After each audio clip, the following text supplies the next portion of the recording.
Hey everybody, welcome back to Let's Play Okami. Last time, we reached this area of the Wawku Shrine and faced off against Nechku with the help of our past self, Shiranui, who traveled through time sensing that we would need a little bit of help fighting them. And so we did, because Oki's ambition kinda led Shiranui to get hurt. However, Oki in the end pulled through and saved Shiranui from falling off a cliff, instead of finishing off the demons when he had the chance. Basically letting us live and not being a selfish, Rowena. I can't even call him a person. I guess I can, whatever. With that, Kutone started glowing silver and this amazing song started playing. This song is just called Oki the Hero and it's one of my favorite songs in Okami. Oki's theme in general is amazing and when you turn it just so fast-paced and so well done, it's just incredible. And it just goes so well with the scene and so well with the section. I just love this song so much. You know, no matter way, this guy's companion's a punkle just like me. So Sofa's a punkle companion as well. And it looks almost exactly like Amaterasu. What's going on? Even their scents are the same. It's a long story, believe me. And this is not exactly the time to be talking. We gotta chase down those demons. You're right. We must finish them off. Let's do it together this time.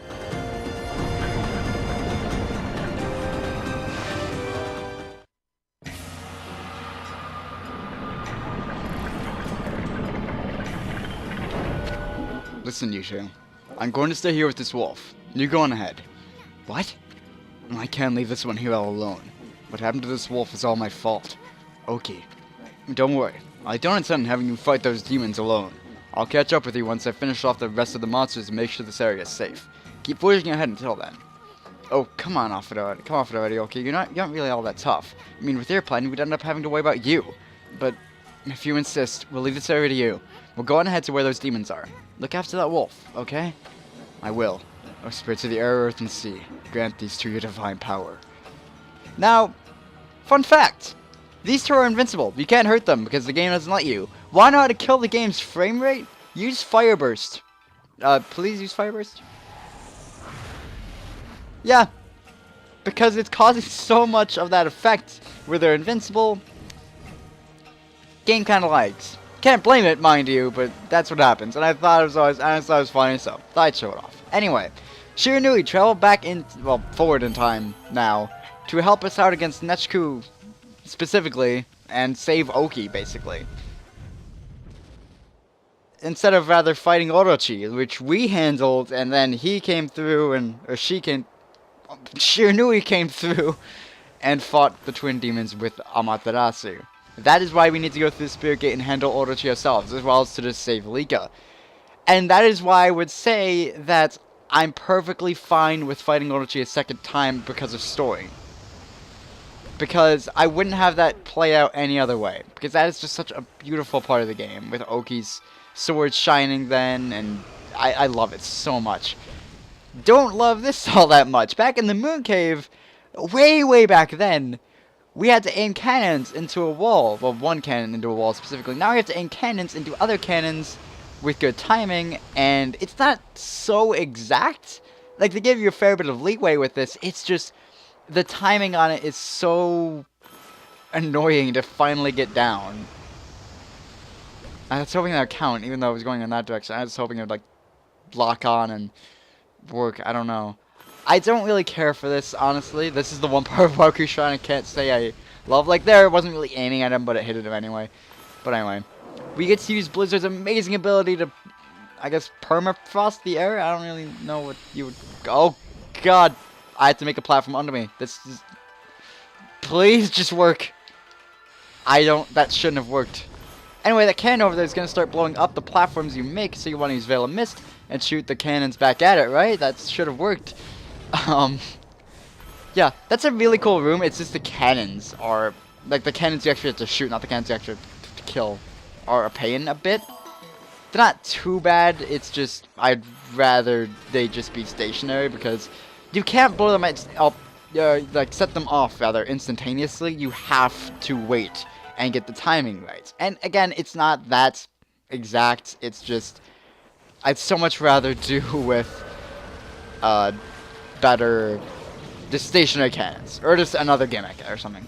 Now, we didn't have the full finisher of these guys last time we met them, and I might have just screwed it up by hitting them with Thunder's Edge. But their full finisher is actually Blizzard. It's the one enemy in the game whose full finisher is Inferno, apparently. No, it's Blizzard. I don't know why Inferno happened then. Thing about Okami, when you draw vertical lines, apparently, from a source of Blizzard, it'll draw Inferno, apparently. Okay, well, if we didn't get to use Blizzard then, I'll show this off. Now, for pretty much every other brush technique in the game, we needed to get an upgrade for it from a side quest. You know, Whirlwind, Inferno, or rather, Fire Burst, Power Slash 2 and 3, Cherry Bomb 2 and 3, whatever. We had to get an upgrade for it through a side quest or something like that. Not the case with Blizzard. Again, probably just because they didn't have the time to put it in anywhere. Blizzard's working when I don't want it to, of course. Are you kidding me? Well, at least our ink goes quickly. I don't know, I can't do this. Basically, Blizzard, if you draw an X like this... I mean, not an X, I think it's like a snowflake. Come on. Come on now.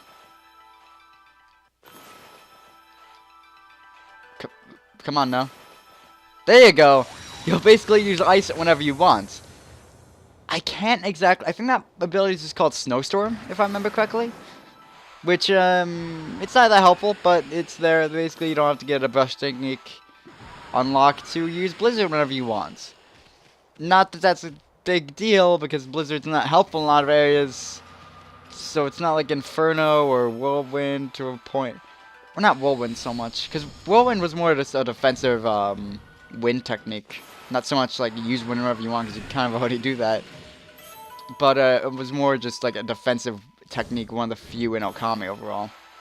Anyway, we had to roll that ice ball into this room to freeze these flaming cogs so that we could go across them. And, I mean, I guess this is a kind of cool use of Blizzard.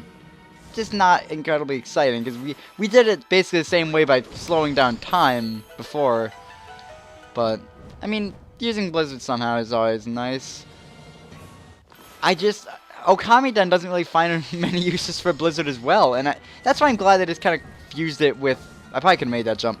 Fused it with Water Spout, because it just makes more sense, honestly.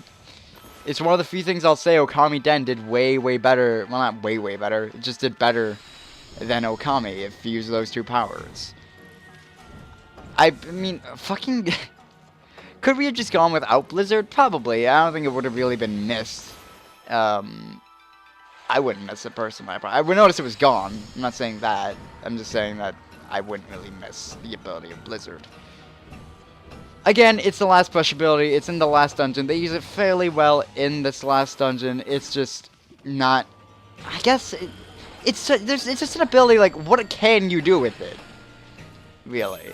Like, with Thunder, you can activate mechanisms. With Water Spout, you can turn cogs and whatever, and activate those power springs, and upgrade it to do even cooler things.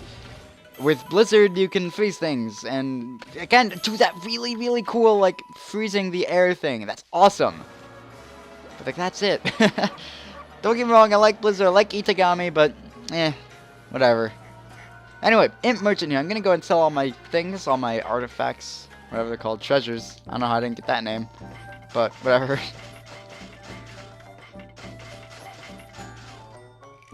And with that, we are at the end of the Wawku Shrine. Oki is here. Oki? How'd you get here so quick? Actually, I reached that wolf and his little friend. A Punkle appeared after you left and told me to go help Amaterasu. So that was the wolf's companion you were talking about, right? That wolf really seemed to perk up when that Punkle appeared. It looked like the wolf had recovered somewhat. I sensed they had a bond that made me feel they'd be okay. So I left them and came rushing here. But enough talk for now. I take it that if you're here, those demons must be somewhere up ahead. Well, Amaterasu, will you fight alongside me? Let's rumble. Our spirits of the air, earth, and sea, grant us your divine power.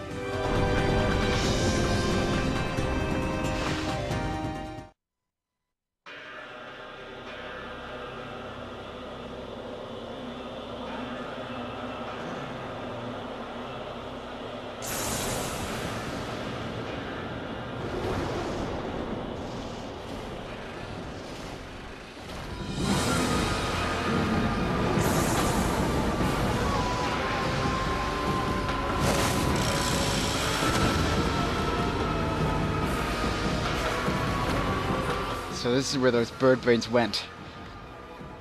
They're trying to hide while they lick their wounds.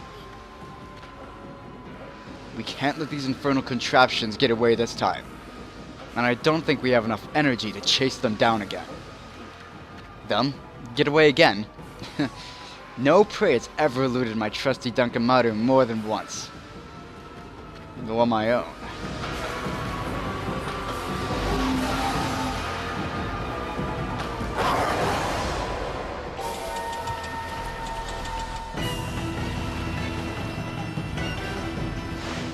And so our fight against the twin demons, Nechku and Lechku, begins.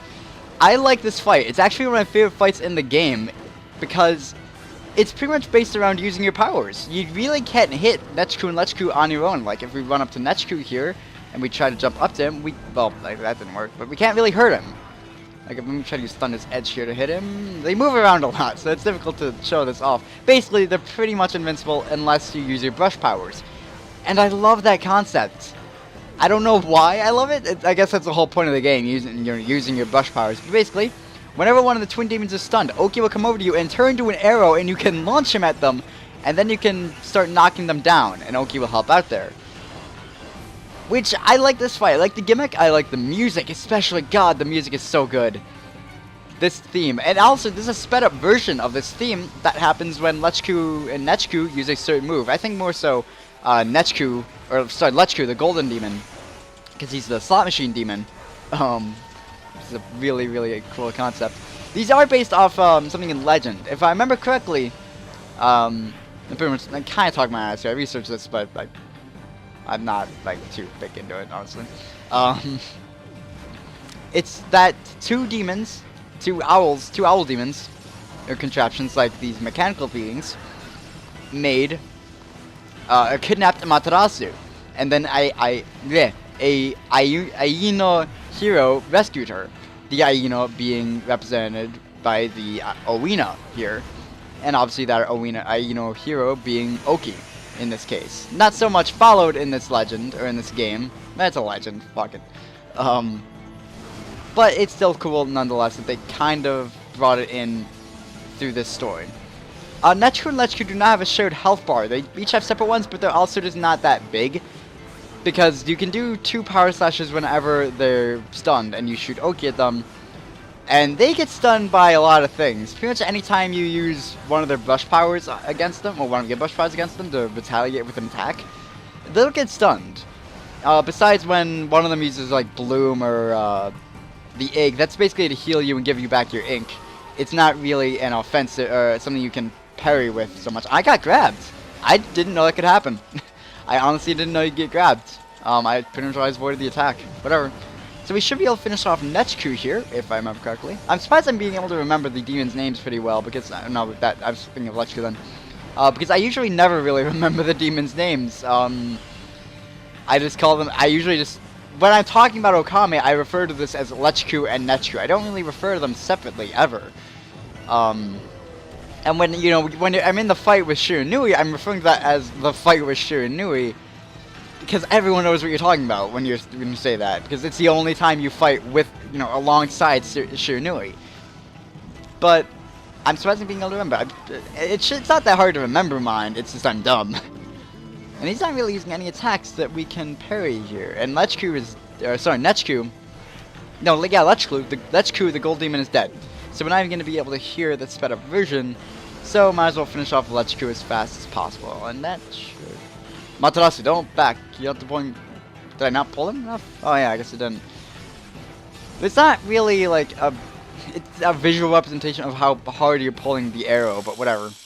We defeat the twin demons, Lechku and Nechku.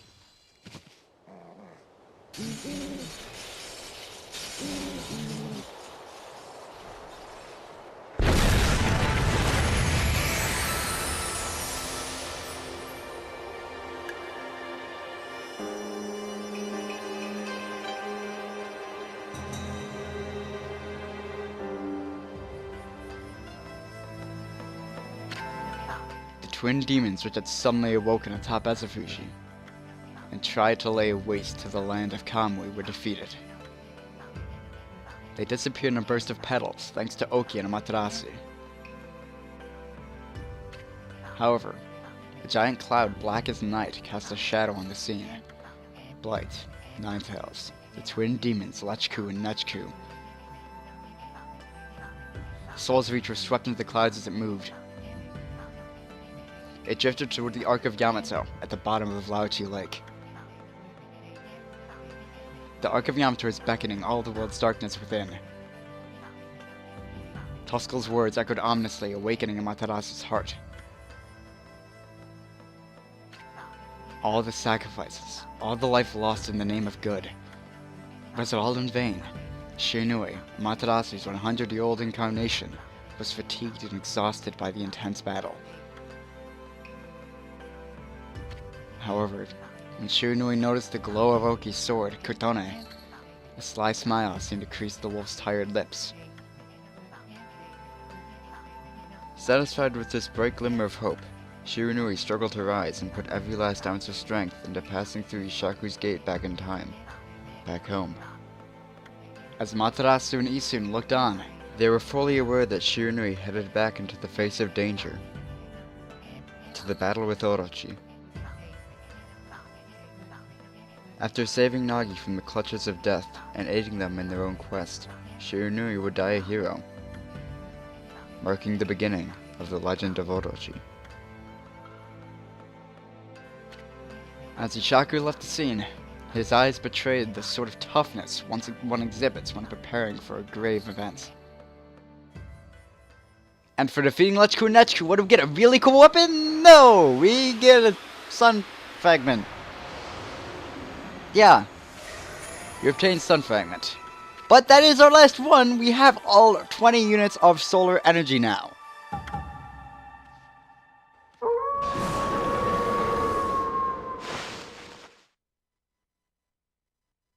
Yeah, I did get hit once, so yeah, makes sense. To quickly say this, just to inform you so you know what's coming up next. Episodes 63, 64, and 65 are all going to be side quest videos. We are going to get every last stray bead that is left in the world of Nippon, and as well get our last astral pouch that we need. Basically, finish everything up before we end our adventure here. So if you're not interested in watching stuff like that, I don't blame you. Don't watch it. You don't have to. But know that that's what we're going to be doing for the next few episodes. Part 66, we'll jump back into plot and will be end game. Part 67 will be the finale, guys. And then we have one bonus video. But I leave you with the music that plays when Lechku speeds up the music in the fight with the twin demons. So, enjoy that, and I will see you guys in part 63 of Okami.